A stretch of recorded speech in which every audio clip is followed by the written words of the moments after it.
All right, welcome back. We continue live right here, Pittsburgh CW. Bob Pompeani and Paul Zeise. We are here on the Ireland Contracting Nightly Sports Call. You see the number, call it on the Borders and Borders hotline, as Steve in Finleyville has done. What's up, Steve? How are you?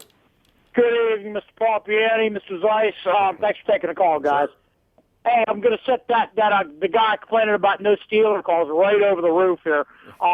Mine's a college basketball question, gentlemen.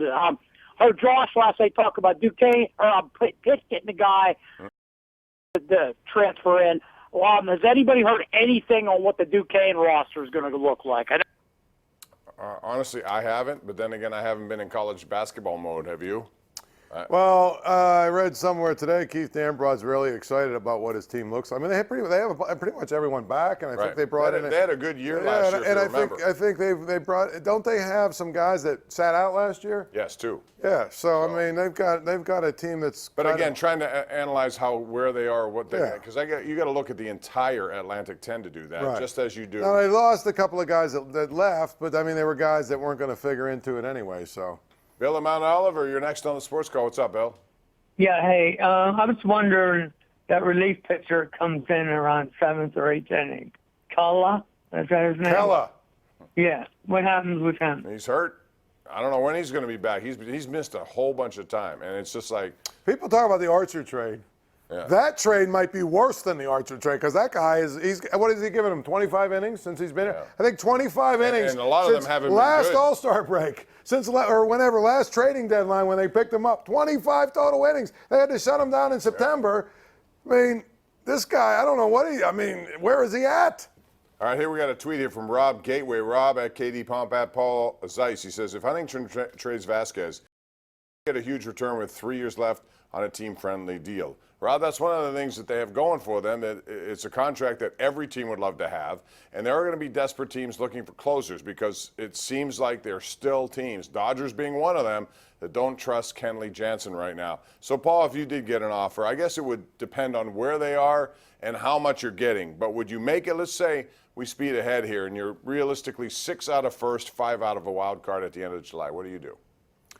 If you get a really good offer, absolutely. I mean, you got to take it. The bottom line is, if someone's got prospects that are like really good players that are getting ready to break through or whatever, I don't know how you say no to it. But by the same token, boy, if you're within 2 games or 3 games and you do that, you will completely deflate the clubhouse. That's and that's what happened a couple of years ago when they did that.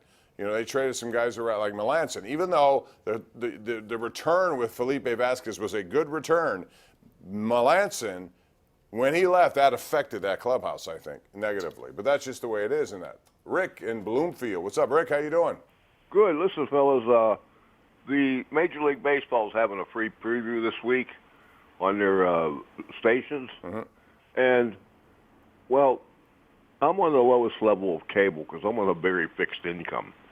Now, the only I might see 2 Pirate games or maybe 2 Penguin games when it has to be on a broadcast station. Okay. But what's your point? I called today. Why did they block the games out? They're playing in Chicago. How much greed can you have?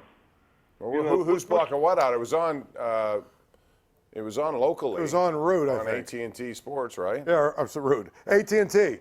Yeah. I don't know. All right, let's go to Matt and Butler. What's up, Matt? How you doing? Hey guys, I don't like to think about a trade right now for Felipe Vasquez. Just get a lot of prospects. It just never works out. 2 years down the line, we'll be thinking, well, we didn't. Well, wait get a minute. enough, Before you say that, Brian Reynolds is a prospect that has so far working out. It looks like. I know. I'm just saying, Felipe Vasquez was Felipe Rivero, and he was traded, and people said, why would they get rid of Melanson? And I was one of them. That's because this guy that turned out pretty well, didn't it? Yeah, I mean, for everyone that's good, look at the bad ones. I mean, we look at the trade at last year's deadline. That sure as hell didn't work. But don't you think they need things still beyond him? Yeah, but what they're hurting most for right now is relief pitching. The 7th, 8th. True, but you can't trade him, and then you're out of the 9th inning. How about if they fall out of How do they fall out of the race again?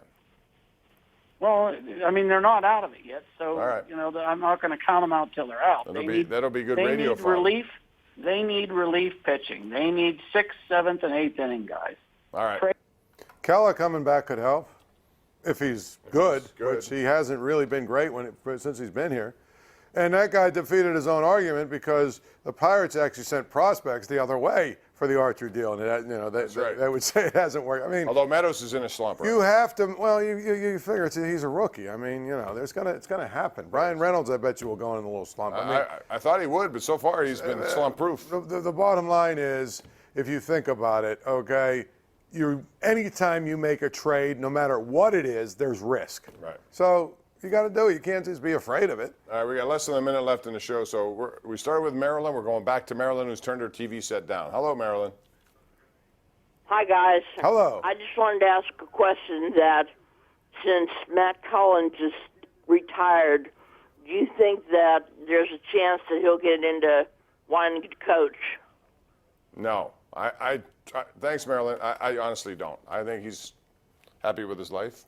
Everything I've read, gets bored with it. well, everything I've read about it is he wants to go home and spend time with his family. He'll probably coach his kids or whatever. All right, that's going to do it for our program tonight. For Paul Zeise and Bob Pompeani, thanks for joining us. We'll do it again tomorrow night and every night, 7 nights, for the Ireland Contracting Nightly Sports Call. Have a great weekend.